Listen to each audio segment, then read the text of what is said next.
Let's learn something really quick. If you got the time, absolutely. And you got the discipline, there's no question about it. I love that. Yeah, that's a great practice to put into your everyday life, you guys. You generally regret the things you don't do, not the things you did do. Let me say it that way. Mic drop. This was just awesome. I love meeting my guests in person, and it's a whole nother animal, and the energy is just electric. You guys, this is your host, Deanna Radulescu with Label Free Podcast. To live your best life, you must live label free. What is good, everyone? This is your host, Deanna Radulescu with Label Free Podcast. To live your best life, you must live label free. As always, bring incredible guests from all over the world, so sit back, relax, and tune in. My next guest is a speaker, an author, a major gifts director for Mary Free Bed Foundation. Please welcome Jocelyn Dettloff. Jocelyn, welcome to the show.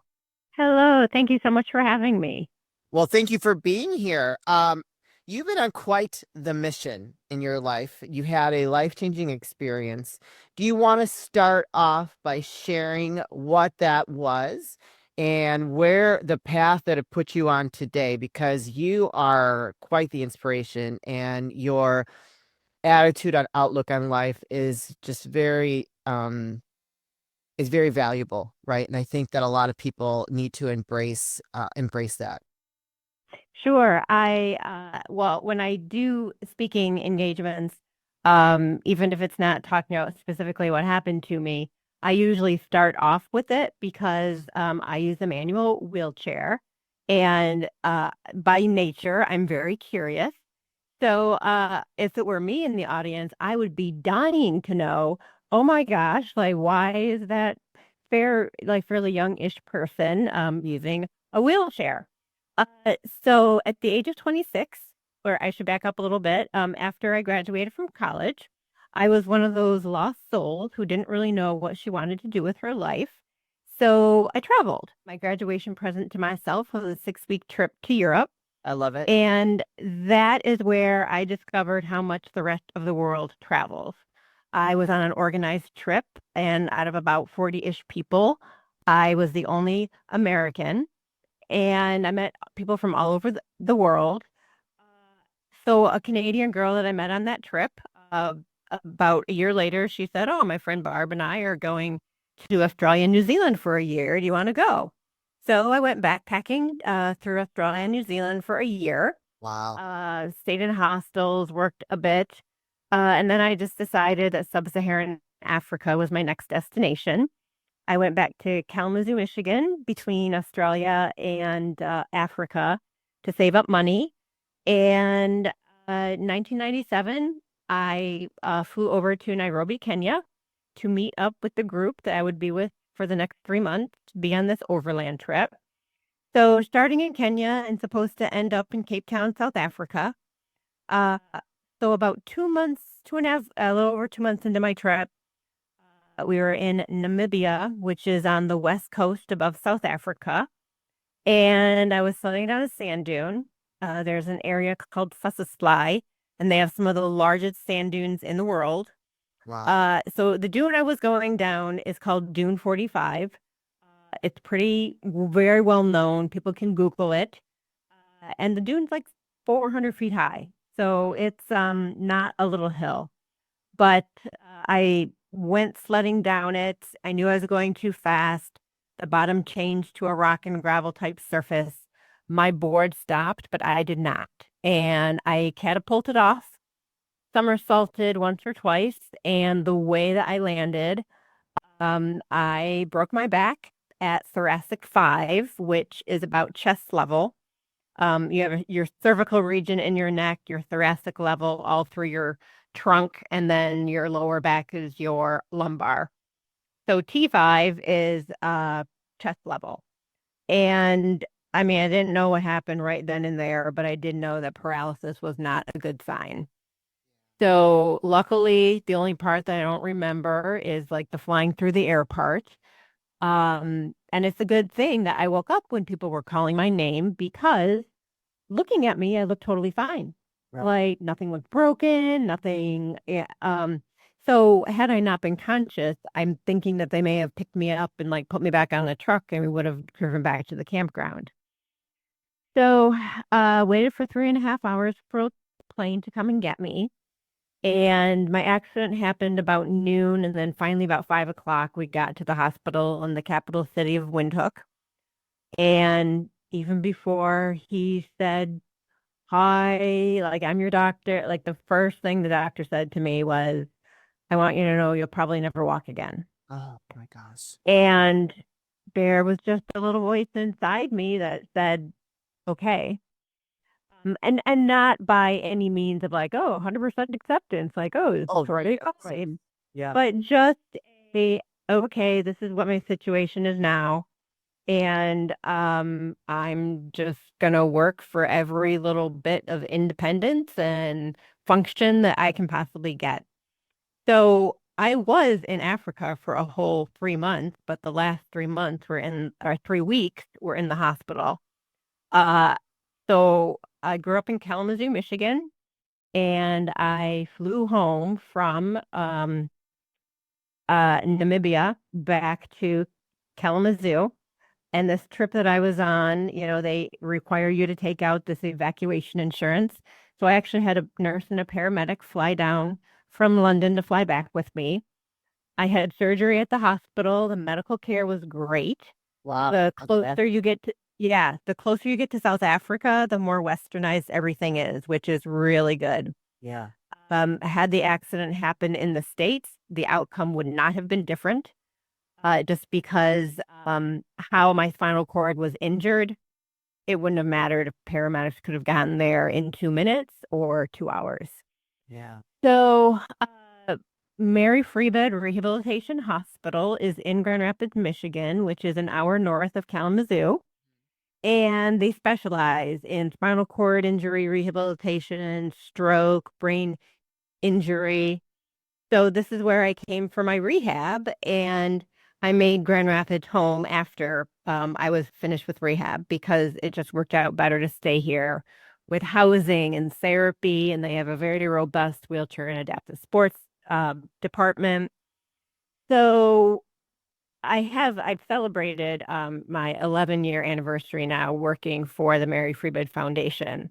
So it's a very rewarding feeling, to be able to raise money to a place that has helped me and thousands of others so much. So here I am, 26 years old, at least from the very beginning. Um, college educated, but using resources that I never in a million years thought I would use, being on Social Security disability, being on Medicaid for a bit, living in subsidized housing. And I mean, this really forced me to figure out what I'm going to do with my life. And I started volunteering at a disability rights organization called Disability Advocates, and I started working full time.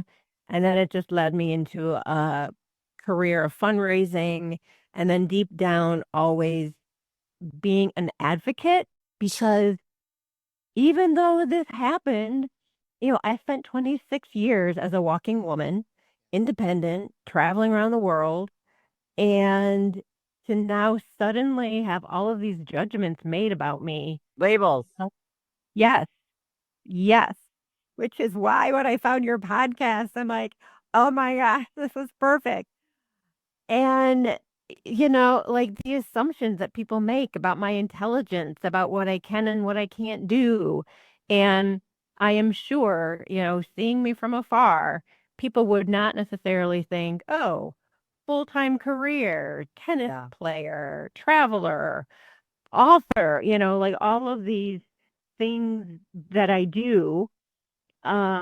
And you could have Because lived, in that space, right? Like in that, like, woe is me space, but you chose not to. correct, yes. And I mean, a lot of times, and it's not to say that, that there aren't dark times. I mean, everybody has their own journey of acceptance, and what does that look like? I kept a journal. I've always been a big journaler, but the ones that I kept, especially after my accident, were very valuable. Before I started writing my book, I went and I reread them, and oh my goodness, like I think from the outside looking in, people only saw like the super motivated, I'm going to take on the world kind of woman. And I was like doing these things to keep moving forward. But oh my gosh, like looking back and reading my journals, I was so angry and much more depressed than I ever thought that I actually was. Yeah. But, being able to utilize counseling and even taking antidepressants, like all of that, I've just learned with everything, like, we want to be so like strong and independent and I got to do this myself. I don't need any help. Oh my God. Like we do need help. Of course. And, we need to use the tools and the things that are available to us um, to help us get through whatever situation that we're in. Yeah. So I love your how you built up that story, and I'm sure after it happened, it wasn't easy. It wasn't easy. Were you determined right away after your recovery, or were you? I mean, when you look at those journals and you're upset and angry, looking at back at it now, how did you handle that then? How I handled it. Um, I can't imagine it would be easy for anyone. I truly believe that things happen for a reason. And when something mhm, bad happens, you have a greater purpose on the other side of that. And like, look at the work that you're doing now, and you're an incredible inspiration to, I'm sure, many people. But going through that, being so young in your 20s, and then like becoming paralyzed is like a huge, I don't know what the word would be, like a huge change, not a setback, but a change. change. Well, and just because someone acquires a disability in some way, shape, or form, not everybody is going to be an advocate, Sure. but I definitely felt some responsibility in terms of like I am articulate. I can express an opinion. Whether or not people want to hear it is another story. And even now, like I always feel like I'm the bitch. Like I have to say something, or I do say something. Like somebody builds this brand new, blah, blah, blah, beautiful, whatever. But oh my God, like they really missed something on, oh my gosh, this could have been more accessible, or this could have been designed Sure. so much better. Sure. Um, and it's just so funny because, well, I mean, one thing that just irritates the living daylights out of me is, I know that they're super trendy, but high tables or bar height tables, because everybody can sit at a low table, but not everyone can sit at a bar height table. Sure. And even what got me involved with disability advocates is this was like 1999. So my accident happened in 97. Um, in April, October of that year, I started working part-time at a bookstore because, I just didn't want to sit around, so to speak. Think just real quick, do you think that it's important for someone that acquires a disability to find a purpose in their life that gets them out of their house to do something like working at a part-time at a bookstore?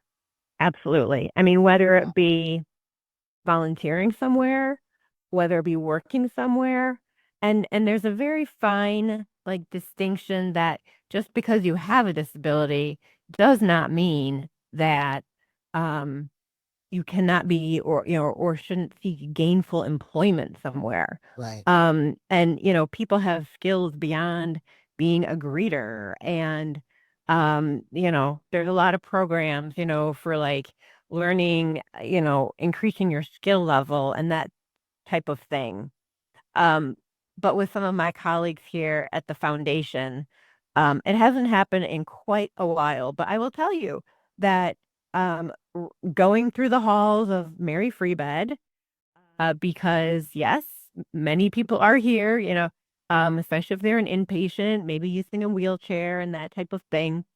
But I have had more than one person ask me, "Oh, do you volunteer here?" Hmm. And How does that make you feel? a little bit demeaned Yeah, because because, they're judging you and putting a label on you. Like you're not yeah, capable. and because I've asked my other colleagues in the foundation who are able-bodied, how many times have you been asked, "Do you volunteer here?" And it's zero. Yeah. So it's things like that. And then, I How do you well, just really quick, how do you handle that situation? What do you say to them when someone asks you that question? Oh, well, I just say that, oh, no, I'm like, no, I don't volunteer. I'm a major gift director with the foundation. Everyone has stereotypes. And I don't ever want to be the angry person with a disability, or like if somebody asks me if I need help at the grocery store, or oh, do you want help getting your chair out of your car? I always try to be very, like, nope, no, no, thanks, I got it. Or, oh, if I need help, I'll ask. Because if that's the first time they're asking anybody ever with a disability if they need help, Yeah. if somebody snaps at them or barks at them or is really snarky, oh my gosh, they are never ever going to ask anybody again, which is terrible. Yeah. So I always try to just be um politely declined. PC. Yes, BC. yes. I think there's a difference between being strong and Yeah. being rude, right? You can be strong, get your point across in a way that is going to make them question themselves and give you the respect that you deserve. Yeah. And I have encountered, and usually this is like very early on, but it's how people deliver like what they're asking or what they want to say. Like if they're respectful, um, I'm respectful back. And actually even some situations where people haven't been very respectful, I think I was so dumbfounded that I didn't really know what to say. Hmm. But now that I've been in a chair for 27 years, like looking back on some of those situations, I know that I would respond very differently now Yeah. after having, many different experiences. Do you think it's important for you, the work that you do being an advocate? Do you think that it's important for people like yourself to be an advocate for, the society that does have a disability? Yes. Um, because if people don't uh speak up speak up for themselves, or, having done, you know, lived a life where I never had to think about, oh, do I have to, am I going to be able to use the bathroom somewhere? Am I going to be able to get into a hotel bed? Am I going to, what's it going to be like getting on a plane? Or, the various other activities. Um, the, it- like in my mind, I think, oh, I should still be able to do these things. Absolutely. And even, recreationally, being able to get into like various stores and whatnot. And um, so part of that is, I mean, changing people's attitudes that people with disabilities, we do have buying power. We do spend our money somewhere, and so do our relatives and our friends. And it just seems to be, even in the world of like DEI right now, it just seems like disability is not always included, thought about in the same way. And I like that you said that. That's a very valid point. yeah, Hmm. and even when it comes to like consult or like building and architecture and that sort of thing. I know that people have tried to go into, oh, consulting on disability or accessibility. How would this work? How would that work? Well, I think some people, it's been very challenging because while people may want it, they may not want to pay for it. They need, all these kinds of like certifications and approvals and whatnot. And yes, there's a code, the ADA, but just because it doesn't necessarily mean that it's practical Right. of like where things are placed, how things are laid out. But there's a lot that a lot that people can do to go beyond just checking a box saying, "Oh, it meets code." Yeah. Well, I think that that would be a great place for someone like yourself that has that intelligence to be involved in that. There should be a committee somewhere that makes sure that every building that is that meets accessibility standards that are realistic, right? Or someone that is in a wheelchair or what have you. Let's get into your book. Tell us a little bit about your book, the name of it, and what you want people to get from it when they purchase it. The book is called It Rained in the Desert, One Woman's Story of Spirit and Resilience. And the title came from when I was laying in the desert waiting for the plane for 3.5 hours to come and get me, it started to rain. Wow. So it was just a very weird thing to happen on such a day that changed the rest of my life. And I talk about my upbringing. I talk about just adjusting to life using 4 wheels instead of 2 legs. Some of the experiences of acceptance and, as I mentioned, using tools available to me to get help in areas where I needed. And a lot of able-bodied people have read my book, and a lot of times they say, "Oh my gosh, I learned so much." Yeah.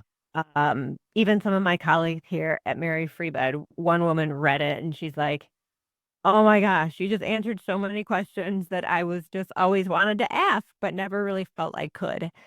So, just to broaden people's perspective of um, so many things. And, and even if people just hang out with me, go places, and it just gives them a truly different perspective of, oh, yes, this does take a bit of time, or, oh, having to go around the building to find your accessible entrance is a little eye-opening sometimes.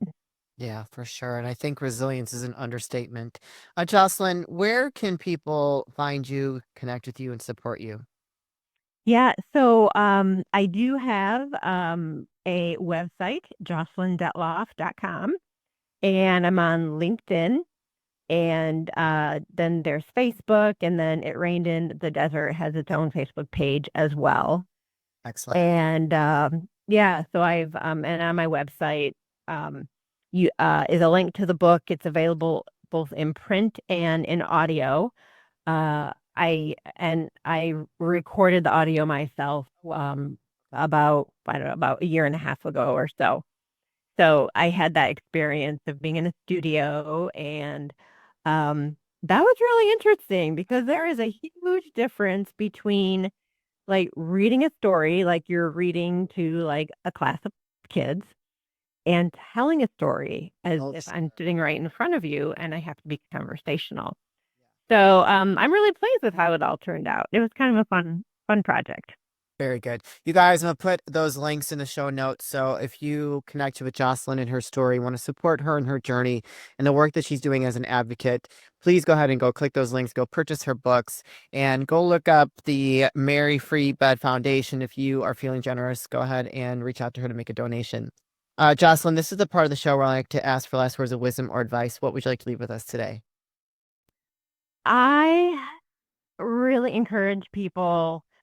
I think a lot of times, like, we're so fearful to take the first step on something or try something new. And even for myself, I just really try to keep my heart open. Yeah. And if you hesitate on something, just say yes, Yeah. say yes and keep your heart open. That's what I do. I say yes to everything. Most times it turns out good. Sometimes it doesn't. That's okay. Oh, Jocelyn, thank you so much for sharing your story. I think you're are truly an inspiration, and your resilience is astounding. I think that some people need to take a good look at their lives and take stock of how truly blessed that they are, and you are an example of what that looks like, and just embracing the life that you've been given and making an impact. And I think that is you have done what you've been called to do, and it is beautiful and it is powerful. And I'm here for it. So thank you. We appreciate you, Jocelyn, and just continue to fight that good fight. Thank you. This has been great. You're welcome. You guys, this is your host, Deanna Radulescu with Label Free Podcast. To live your best life, you must live label free. As always, don't forget to subscribe, follow, rate, review, comment, share, all those good things. And I'll be back soon with more dynamic guests.